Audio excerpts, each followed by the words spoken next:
নয়, ট্রাম্পের বন্ধু এখন পাকিস্তান। মোদি প্রীতি আর নয় ডোনাল্ড ট্রাম্পের। আলোচনা চলছিল ভারত আমেরিকার, আর সেই আলোচনার মাঝেই হঠাৎই ঝাঁপিয়ে পড়ল পাকিস্তান। কিন্তু তা সত্ত্বেও ট্রাম্পের স্পিকটি নট। তাহলে কি এখন নরেন্দ্র মোদীর থেকে শাহবাজ শরীফের দিকেই বেশি ঝুঁকছেন ট্রাম্প? এই পরিস্থিতিতে এখন কাকে গুরুত্ব দিচ্ছেন ট্রাম্প, ভারত নাকি পাকিস্তান? আন্তর্জাতিক মঞ্চে কেন এমন পালাবদল ঘটছে? ট্রাম্পের প্ল্যানিং ঠিক কি রয়েছে?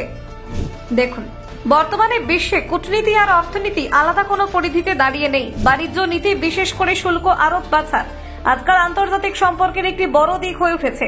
আর সেই পটভূমিতেই আজকের আলোচনার কেন্দ্রে উঠে এসেছে দুটি দক্ষিণ এশীয় দেশ, ভারত ও পাকিস্তান। প্রশ্ন উঠছে, ট্রেড ট্যারিফ বা বাণিজ্য শুল্ক নিয়ে যুক্তরাষ্ট্র এখন কাকে বেশি গুরুত্ব দিচ্ছে? পাকিস্তান সম্প্রতি যুক্তরাষ্ট্রের সঙ্গে একটি জিরো ট্যারিফ বা শূন্য শুল্কের বাণিজ্য চুক্তির প্রস্তাব দিয়েছে। তারা চায় আমেরিকায় রপ্তানি করা তাদের পণ্যের ওপর কোনো অতিরিক্ত শুল্ক না থাকুক, যাতে বাণিজ্য সুবিধা পাওয়া যায়। এজন্য একটি প্রতিনিধি দল পাঠানো হয়েছে ওয়াশিংটনে, যারা বিস্তারিত আলোচনায় বসেছে মার্কিন প্রশাসনের সঙ্গে। মার্কিনের পক্ষ থেকে প্রাথমিকভাবে ইতিবাচক সাড়া মিলেছে। এমনকি মার্কিন প্রেসিডেন্ট ট্রাম্প নিজেই জানিয়েছেন পাকিস্তানকে নিয়ে একটি কার্যকর বাণিজ্য চুক্তি করার বিষয়ে আলোচনায় আগ্রহ রয়েছে। অন্যদিকে ভারত ও যুক্তরাষ্ট্রের সঙ্গে বাণিজ্যিক চুক্তি নিয়ে এগোচ্ছে। তবে ভারতের কৌশল পাকিস্তানের মতো তাড়াহুড়ো নয়, বরং তারা চায় সময় নিয়ে যৌথ স্বার্থ বজায় রেখে একটি স্থায়ী ও বিশ্বাসযোগ্য চুক্তি হোক।